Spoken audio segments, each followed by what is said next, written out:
The morning air in Enugu was thick with humidity, the kind that clung to skin and made everything feel heavier. Chidinma Okafor shifted her handbag higher on her shoulder and tightened her grip on her 5-year-old son's small hand. The sun hadn't fully risen, yet her heart pounded louder than the traffic around her. She knew this was a bad idea, but she had no choice. "Kamsi," she whispered as they approached the tall glass doors of Dominion Group. "Remember what I told you. Be quiet. Stay hidden. Don't touch anything." Kamsi, wide-eyed and clutching a cartoon-themed backpack, nodded solemnly. "I promise, Mummy. I'll be like a ghost." Chidinma smiled despite her nerves. "Good boy." The security guard barely looked up as she swiped her ID and entered the sleek marble lobby. It was too early for most staff, which was her only saving grace. She ushered Kamsi behind the long reception desk and helped him settle on a cushion near her feet. His coloring book and a few pencils were tucked into the corner. "For the next few hours, pretend this is your school." "Okay." "Yes, Mummy." He grinned, already pulling out his blue crayon. The illusion of control lasted exactly 2 minutes. The phone rang. "Dominion Group, good morning." Chidinma answered crisply, sliding on her headset and adjusting her posture like a soldier. "Chidinma," barked the voice of Director Chuka Peterson, head of regional operations, "transfer this call to the conference line on the 7th floor. Now." "Yes, sir." Her fingers flew over the console, except in the corner of her eye, she saw a tiny finger reaching out. "Kamsi." "No, don't touch that." Click. A high-pitched buzz echoed through the lobby. A red light blinked on the speaker panel. And then the words came. "If that contract doesn't close today, I swear I'll sack half the marketing team." What kind of nonsense results are these? Chidinma's blood drained from her face.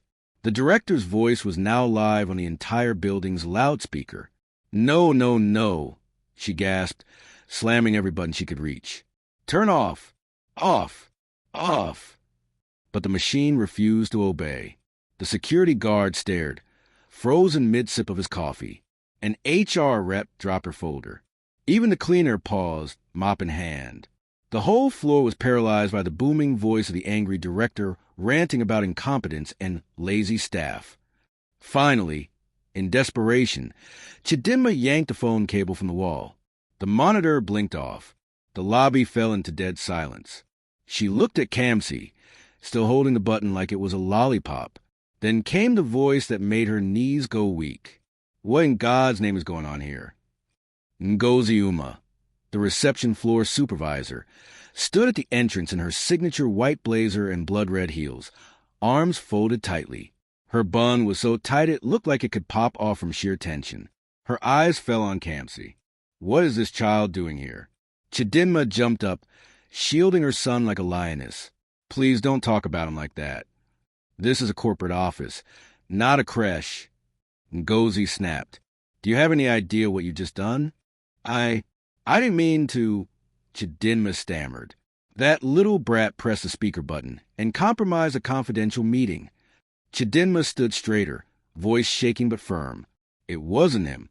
It was me. My hand slipped. It's my fault." Ngozi's nostrils flared.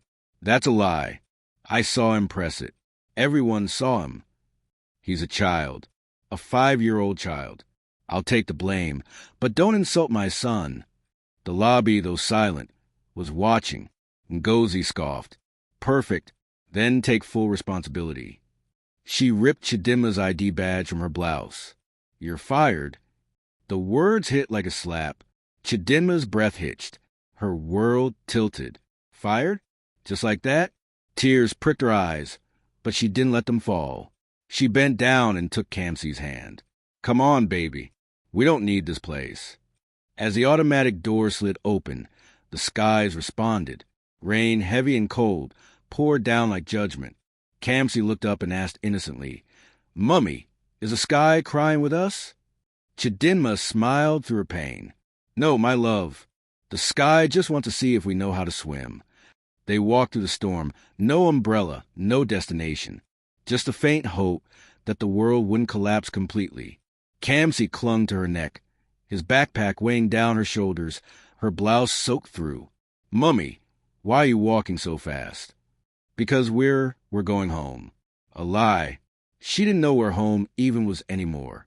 Rent was due. Her bank account was nearly empty. She had no family nearby. No job. No plan. Only her son, her fear, and the weight of her pride. She crossed the street toward the only dry place she could see, a food truck with a red and white striped awning. The smell of suya and fried yam floated in the air, mixing with the scent of wet pavement and humiliation. Just as she reached the shade, another figure rushed in, tall, broad-shouldered, and drenched. "Phew!" The man shook water from his hair, then looked at her. Quite the storm. Chidinma barely nodded. But Kamsi, ever the talkative one, waved. "Hi, are you a rainfish too?" The man chuckled. "I guess I am." Chidinma turned to shush her son, but then the man spoke again. "Name's Obinna." She nodded. Chidinma. What she didn't know, what neither of them knew, was that this accidental meeting under a food truck awning, soaked in rain and shame, was about to rewrite their entire future. Obinna Nwosu hadn't planned on stopping at the food truck. His morning was already packed with meetings, and Dominion Group's board was breathing down his neck over quarterly targets. But something about the downpour had forced him to slow down, literally and metaphorically. And now, as he stood under the striped awning next to a drenched woman and her son, he felt something shift. "Kamsi," the boy said proudly, stretching his hand toward him. Obinna bent slightly and shook it with a grin. "Nice to meet you, Kamsi the rainfish." "I'm not a fish. I'm a boy with fish powers," Kamsi declared, causing Obinna to laugh out loud. Chidinma sighed and tried to dry her son's face with the hem of her already soaked blouse. "Sorry about him. He doesn't know when to stop talking." "No need to apologize," Obinna said, watching her. There was something quietly dignified about the woman. Her trembling hands, her calm voice, the way she protected her son like a shield, even in soaked clothes. "I take it school was canceled?" "No," Chidinma replied, trying to be polite but distant. "I work. Well, I used to work nearby." Obinna tilted his head. "Used to. I got fired this morning," she said flatly, then quickly added, "I'm sorry. I shouldn't have said that. You don't even know me." "I don't have to know you to listen," he said gently. Kamsi, ever unfiltered, chimed in again. "My mummy's boss was a witch. She shouted and said I was a brat. Then she tore mummy's badge." Obinna's smile faltered. He glanced at Chidinma, whose face was flushed with embarrassment. "Is that true?" he asked. Chidinma's eyes flickered with emotion, but stayed steady. "I brought him to work today. I know it was against company policy, but my sitter didn't show. I thought I could keep him quiet under my desk. It worked until it didn't." "And they fired you?" Obinna asked, his voice low, in front of everyone. "They didn't even ask why." Her voice broke a little on the last word. "I understand rules are rules. I'm not asking for sympathy. I just need to figure out what's next." Obinna stared at her for a moment. Then something in his mind clicked. Dominion Group. Fired this morning. Reception desk. Kamsi. His eyes widened. "Wait," he said slowly, heart starting to race. "Chidinma, is your last name Okafor?" She blinked. "Yes. Why?" Obinna straightened up, suddenly alert. "Excuse me for 1 second." He stepped away, pulled out his phone, and dialed his assistant. "Amaka, were there any terminations in the company today?" "Yes, sir. 1. Receptionist on the 12th floor. Chidinma Okafor, fired by Madam Ngozi after a speakerphone mishap." Obinna closed his eyes.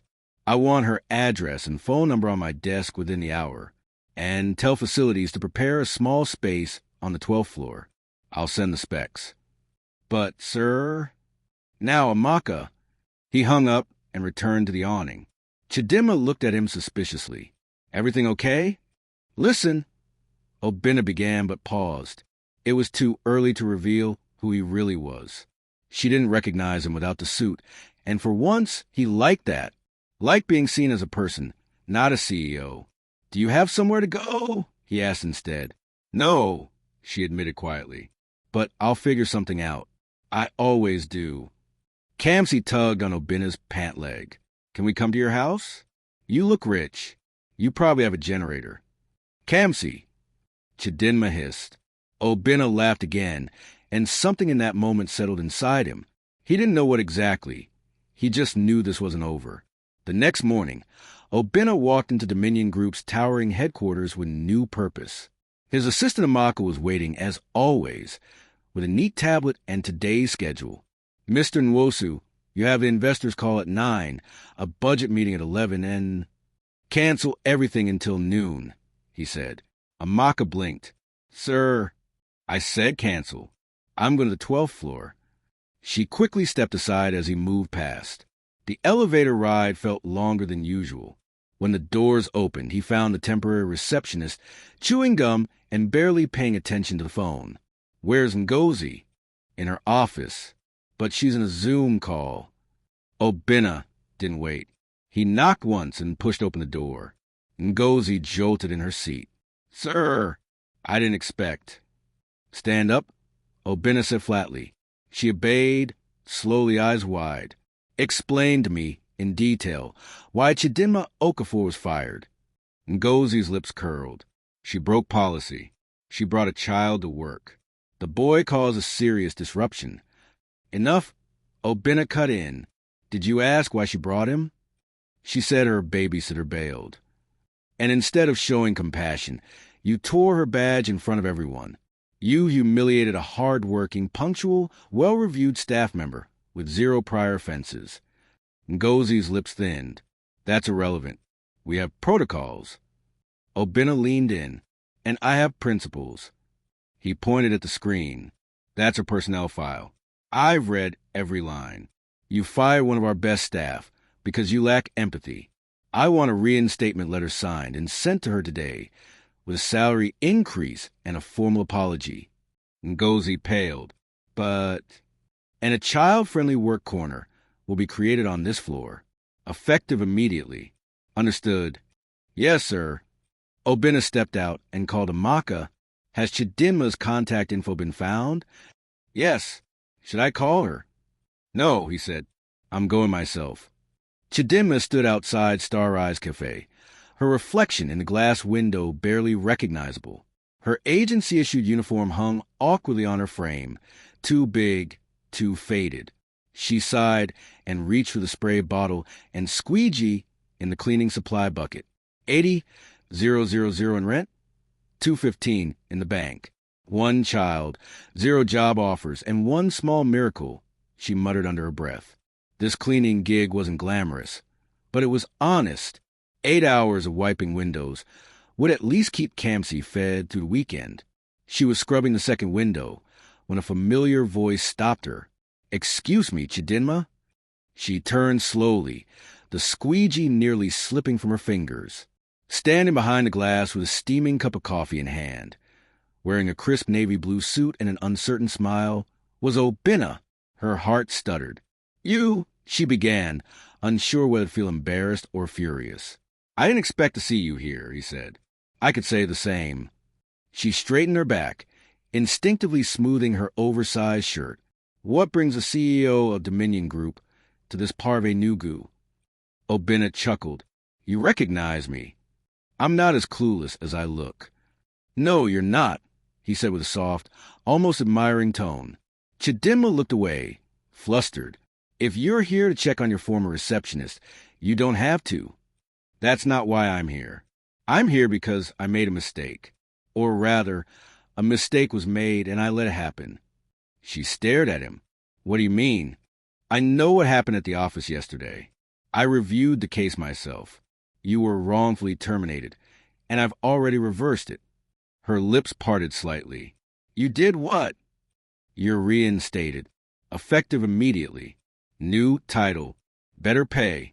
A corner set up just for Kamsi. Chidinma's expression hardened. Why are you doing this? Because it's the right thing to do. No, she said quickly. I don't need charity. Obinna took a breath. It's not charity. It's fairness. You think because you're rich, you can just show up and save people in the rain? Her voice cracked despite her anger. I don't need saving. Obinna's face shifted from confident to confused. I'm not trying to save you. You gave me coffee, cookies, compliments. You added a kid's play area. You changed the rules. Why? He hesitated, and before he could answer, a small blur came running down the sidewalk. Mummy, Kamsi, barefoot, wide-eyed, and holding a drawing, ran straight into her arms.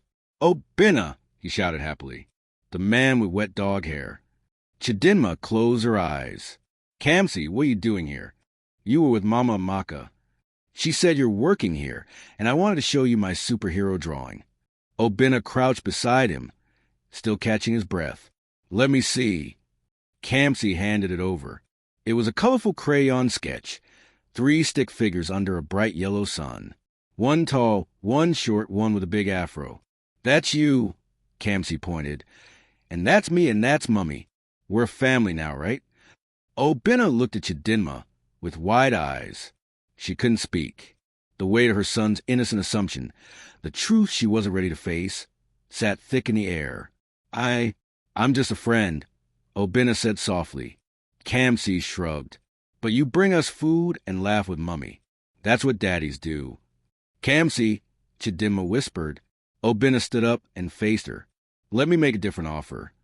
She crossed her arms tightly. I already told you no. Then hear this. You'll come back, not as a receptionist, but as client services coordinator. You'll get a 40% salary increase. You'll work with flexibility. And Kamsi can come in when needed. No judgment. No whispers. She looked at him, her walls weakening. And if you think this is still charity, let me add this. Several clients have already called asking where you went. You're good at your job. Chidinma. Some even said you were the reason they stayed with the company. That surprised her. He stepped closer. And if you still want to refuse, fine. But at least admit you're doing it for pride, not because you don't need help. She looked down, biting her lip. Then Kamsi, who had been unusually quiet, grabbed her hand. Mummy, please say yes. I want to go back. I miss the big building in my corner and the crayons. Chidinma bent down and cupped his face. Baby, life isn't that simple. But the man is nice, Kamsi insisted. You always say nice people deserve a chance. Obinna remained silent, giving her space. She stood up and stared at him, long and hard. Fine, she said finally. One condition. You treat me like every other staff. No favors. No awkward check-ins. And no more surprise coffees. Obinna gave a small, knowing smile. Deal.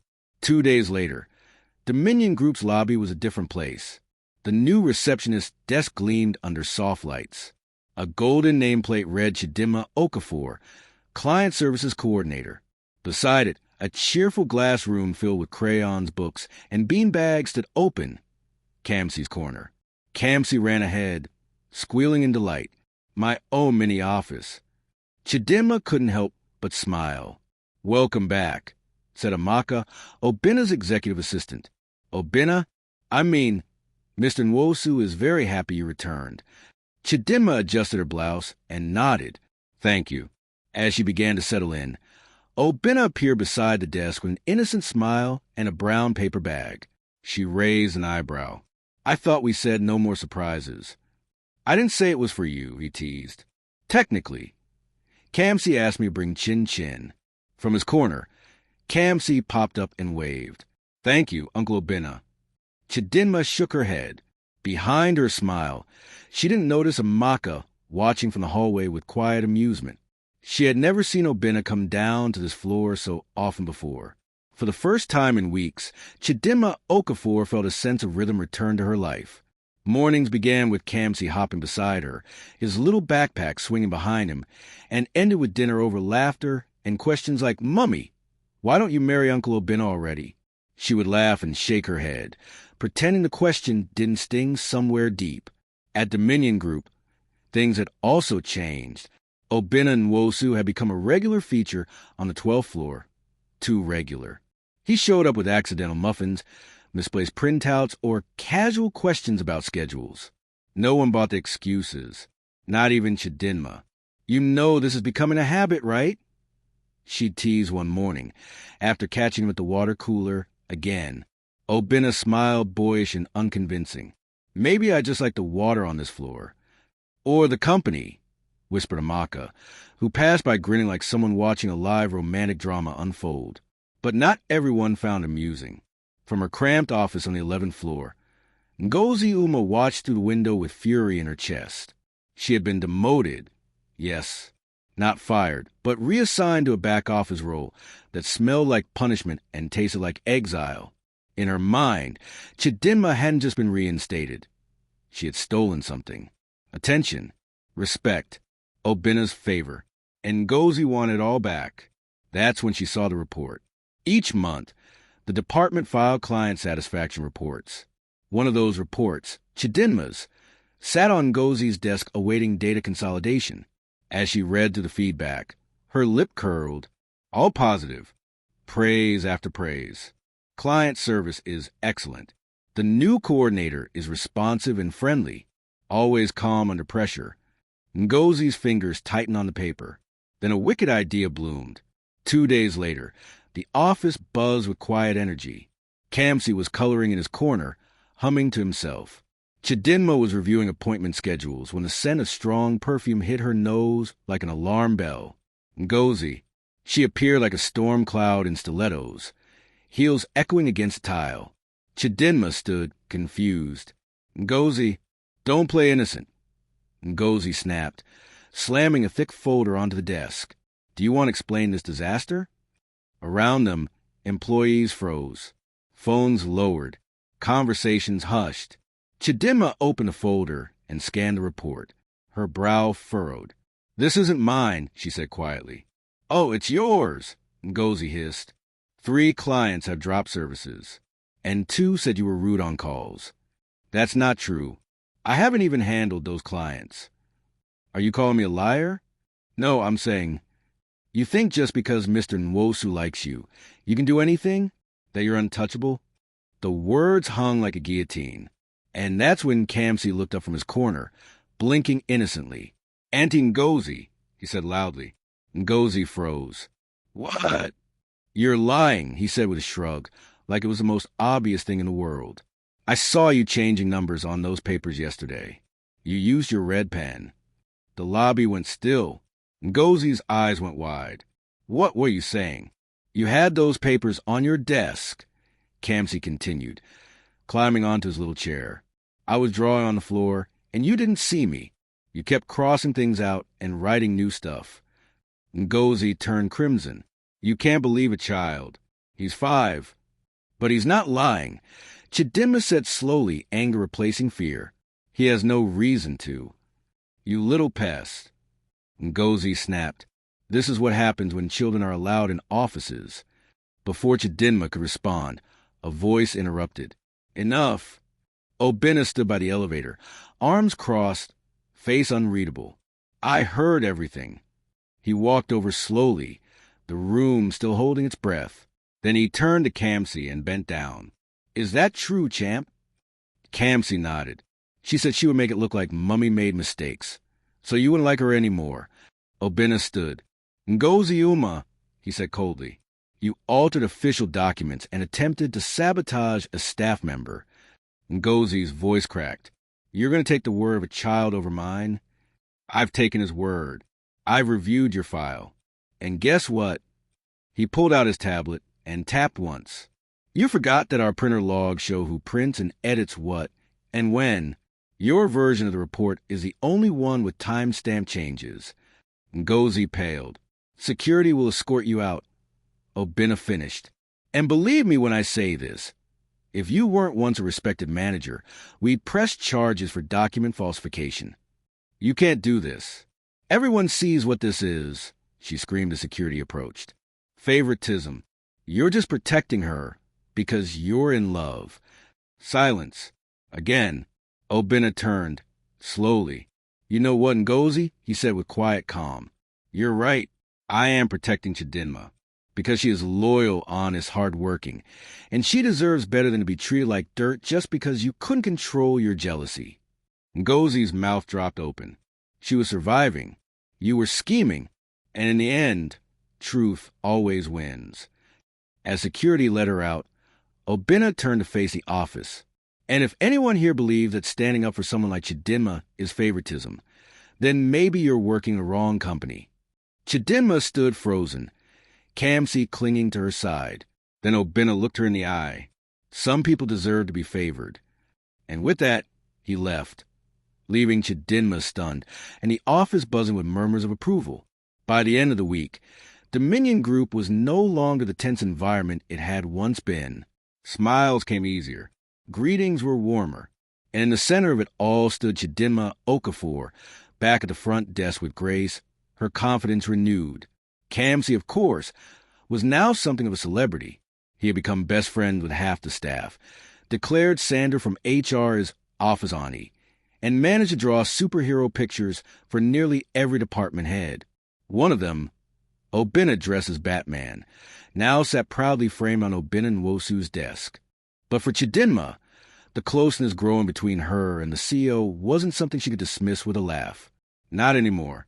It wasn't just the accidental coffees or the way he always paused near her desk longer than necessary. It was the warmth in his voice when he asked how she was. It was the softness in his eyes when he looked at Kamsi. It was the way he remembered exactly how she took her tea.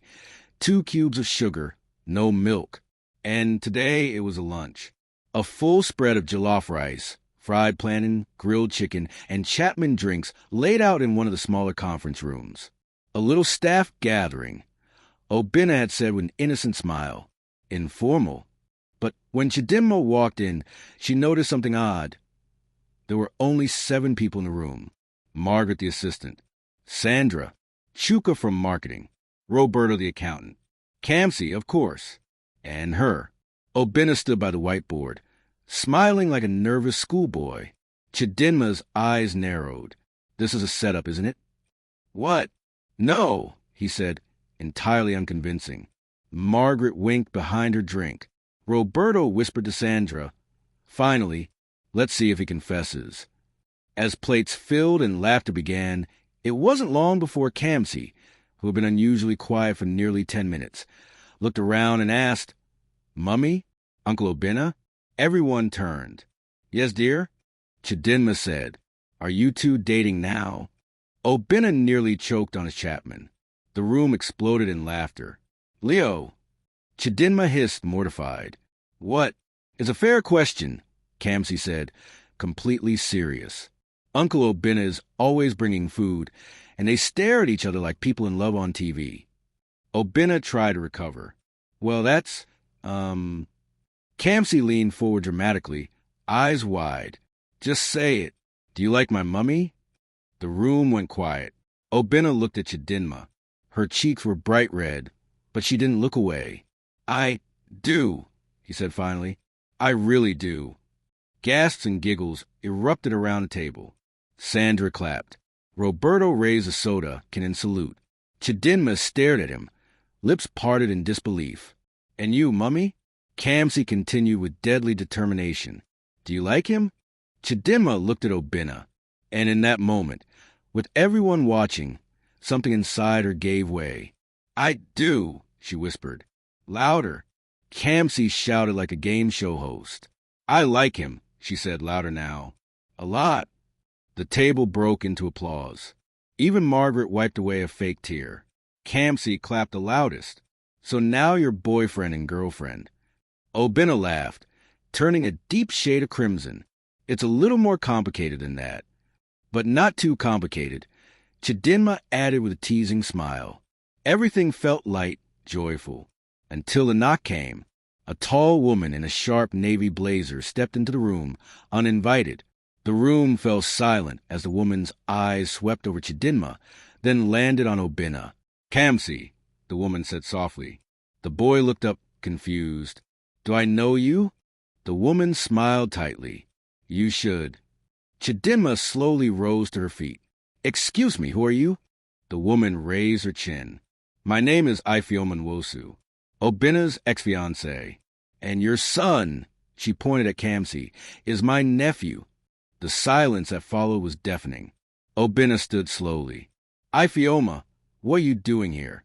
I came to claim what's mine, she said calmly, but her eyes were icy. My sister, Onyenai, was Kamsi's biological mother. After she passed, the boy was taken away without our family's consent. We searched everywhere, and now I find him here, playing happy family with your receptionist? Chidinma's face went white. That's not true, she said hoarsely. You stole him, Ifeoma continued. You may have been her friend. You may have taken him in, but you had no legal right. And now, I'm filing for full custody. No, Chidinma breathed. You're lying. I have the documents, the birth certificate, DNA, my late sister's records. I have everything. And when I go to court, I'll make sure the truth comes out. You're a thief, Chidinma, and the truth is coming for you. Kamsi looked between them, confused and frightened. Mummy, what's going on? Obinna stepped between the women, his voice firm. That's enough, Ifeoma. Don't offend her. Obinna, you of all people should know how dangerous misplaced loyalty can be. She turned and left, heels clicking like gunshots against the tile. The room remained frozen. Chidinma's eyes filled with tears, and Kamsi gripped her hand tighter than ever before. The rain came that night, hard and unforgiving, hammering the windows of Chidinma Okafor's tiny flat like a warning. She sat curled on the couch, arms around Kamsi, who had finally fallen asleep after hours of quiet questions she had no answers for. Across the room, Obinna Nwosu stood at the window, watching the storm. He hadn't left since the moment Ifeoma dropped her bombshell at the office. Now, silence filled the space between them, heavy and uncomfortable. She's lying, Chidinma whispered. Obinna turned. I believe you. You don't have to say that. No, I do, he said firmly. But I also need the truth. Chidinma, please. Everything. She took a deep breath. I knew Onyenai. We were roommates during NYSC. She was troubled, got involved with the wrong people. She got pregnant, but never told the father. After Kamsi was born, she couldn't handle the responsibility. One day, she packed a bag and left a note. He's better off with you. Please love him. I searched. I called her family, but they wanted nothing to do with the boy. Obinna's brows furrowed. Nothing. They told me to take him to an orphanage, that he was a mistake. So I didn't. I registered him for school using my surname. I raised him like my own. She looked up, eyes glassy. And he is mine, Obinna, in every way that matters. Obinna walked over and sat beside her. We'll fight this. Together. But she has documents. And if she's really Onyenai's sister, she might be, Obinna admitted, but that doesn't mean she's right. Chidinma wiped her eyes. If I lose him, Obinna, you won't. He took her hand. You have me now. And I'm not going anywhere. By Monday, Ifeoma made good on her threat. Court documents arrived. Formal custody proceedings filed under Ifeoma Nwosu versus Chidinma Okafor. Dominion's boardroom turned into a legal war room. She's claiming biological next of kin, said Barrister Akizi, Obinna's longtime attorney. Technically, she has a case, but legally it's not that simple. She abandoned him. Obinna snapped. She and her family disowned that child. Chidinma sat quietly, fingers trembling. Is that enough? It might be, especially if we can prove you provided primary care and emotional stability. That means character witnesses, medical records, school reports, anything that shows you were his only guardian. And what about the birth certificate? Chidinma asked softly. We'll contest it. Any court will see that you gave him a real life. And more importantly, Barrister Akizi leaned forward. We have Obinna. Chidinma blinked. What do you mean? The lawyer smiled. When a CEO backs you publicly, it speaks volumes. He can testify to your role at Dominion, your reputation, your parenting. Obinna nodded. I'll do more than testify. Chidinma stared at him. What are you saying?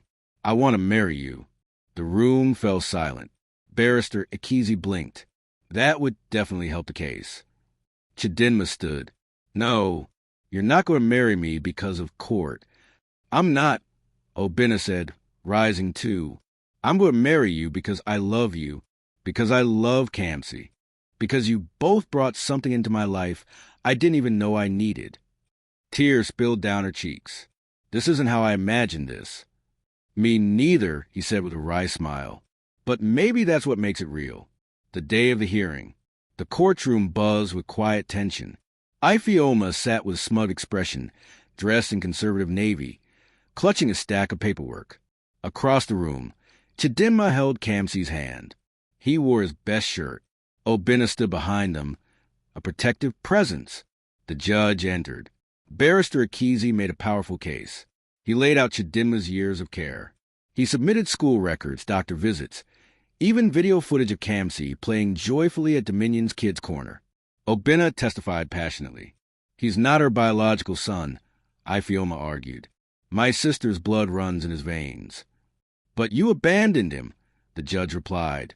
For 5 years, this woman cared for him, educated him, fed him, loved him. Where were you? I was overseas. And when did you return? 2 months ago. And your first act upon returning, the judge said coldly, was to file a custody suit, not to visit the boy or even speak to his guardian? Ifeoma's confidence cracked. She stole him.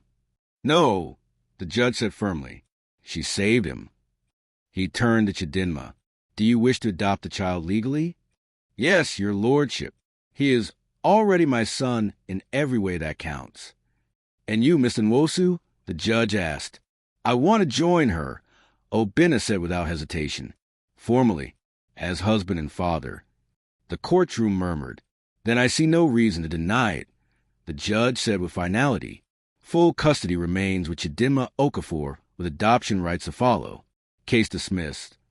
Later that night, back at Chidinma's apartment, the lights were low and the air smelled of roasted plantains. Kamsi danced around the living room with superhero socks on his hands. Chidinma sat quietly on the couch. Obinna joined her, placing something small in her hand. A ring. She looked at him, eyes wide. I meant what I said in court, he whispered. But this time, I want to ask you properly. Will you marry me? Not to protect Kamsi, but to be my wife. Chidinma swallowed, then nodded, tears streaming down her cheeks. Yes. From across the room, Kamsi shouted, Are you kissing yet? Because this would be the perfect part. They both laughed. And then they did. 3 weeks later, under the golden sky of Nsukka's botanical garden, Chidinma Okafor walked slowly down a path covered in white petals, her arm linked with a Makis, who insisted on standing in as a big sister for the day. The garden was peaceful, nestled with palm fronds, hibiscus blooms, and a small pond that shimmered in the sunlight. Soft high-life music floated through the air, and clusters of Dominion Group staff, family, and close friends filled white canopies with wide smiles and tearful eyes. At the end of the path stood Obinna Nwosu, in a traditional white agbada, trimmed in gold, his eyes fixed on Chidinma like she was the sun rising. Beside him, Kamsi, in a matching outfit, holding the ring pillow with too much pride, grinned at every guest like a prince in his kingdom. Margaret dabbed her eyes. Sandra from HR was already crying. Roberto, the accountant, whispered, I swear if anyone objects, I'll throw this bottle of fun at them. No one objected. Not when they saw the way Obinna's eyes lit up when Chidinma reached him. Not when they heard him say, With you, I finally know what family feels like. Not when Chidinma, through happy tears, whispered, You gave me hope when I thought it was over. And Kamsi a father he could dream about. And especially not when Kamsi shouted, right before the kiss, You may now kiss the mummy. The crowd burst into laughter. Cameras clicked. Applause echoed. And Obinna kissed her like the world had paused to watch. 3 months later, Chidinma leaned against the kitchen counter, one hand on her growing belly, the other stirring ogbono soup. Mummy, Kamsi called from the living room. Can I teach the babies karate when they come? They won't be able to stand, my love. I'll wait, but I need matching uniforms. Obinna appeared, smiling. in a white t-shirt and joggers, looking relaxed in a way Chidinma had never seen before they met. "They're not even born, and he's already planning their dojo," he said. Chidinma laughed. "He thinks they're twins." "They are twins." She turned sharply. "What?" Obinna grinned and held up the envelope from her ultrasound. "I peeked," he confessed. "There are 2 heartbeats." She gasped, covering her mouth. "Twins." He stepped closer, pressing a gentle hand to her stomach. "Twin girls." Chidinma laughed, cried, and hit him lightly on the chest, all at once. "You kept this for me? I wanted to see your face." From the living room, Kamsi screamed, "I knew it. I'm getting 2 sisters. This house is going to be so loud." Obinna rested his forehead against hers. Loud, chaotic, and perfect. 6 months later. The delivery room was quiet except for the soft cries of 2 newborns. Chidinma lay exhausted, cradling one twin while Obinna held the other, his eyes red with joy and awe. "They're beautiful," he whispered. "They have your lips." Chidinma said. "No," he replied. "They have your courage." Kamsi burst into the room moments later, escorted by Margaret, who insisted on seeing her godchildren. "Let me see." Kamsi whispered like he was entering a museum. He peered into the blankets. "Which one is Sophia?" "The yawning one," Chidinma said with a soft smile. "And the quiet one, that's Isabella." Kamsi stood proudly. "Don't worry. I'll teach them how to press the right buttons at work." Everyone laughed. "No pressing buttons," Obinna said quickly. "Not after what happened the last time." A few weeks later, Obinna stood in Dominion Group's reception, coffee in one hand, bottle in the other, as Chidinma walked with the twins in a double stroller and Kamsi skipping beside her. "Good morning, Mrs. Nwosu," he said, kissing her cheek. "Good morning, Mr. CEO," she replied, sipping her favorite blend. Extra brown sugar, no milk. Kamsi climbed onto the reception desk. "Can I announce the news today?" "Go ahead," Chidinma said. Kamsi cleared his throat and shouted with glee, "Attention, Dominion family. My sisters are here, my mummy is back, and Uncle Obinna still can't change diapers." Laughter echoed through the lobby. From the glass hallway above, staff leaned over the rails and clapped. Margaret waved proudly, holding a welcome back banner made of glitter and printer paper. Even Sandra had tears in her eyes again. As Obinna took one of the girls from the stroller and handed her a plush toy, Chidinma whispered, This is everything I ever dreamed of." He wrapped his arm around her. "No, this is more." And for the first time in a long time, there was no rain to fight through, no shouting bosses, no closed doors. Only open arms, warm smiles, and a future wide as the sky. A year later, the Dominion Group Foundation launched the Kamsi Grant, a scholarship fund for children of single parents striving to build a better future. At the launch, Chidinma, now Director of Client Services, gave a speech. In a world that often expects you to suffer in silence, choose to speak, choose to rise, choose to fight for the life you want, and for the people who believe in you. She looked down at Kamsi, now 7, seated in the front row, then at Obinna, holding the twins, and she smiled. She had found her home, her family, and her second chance.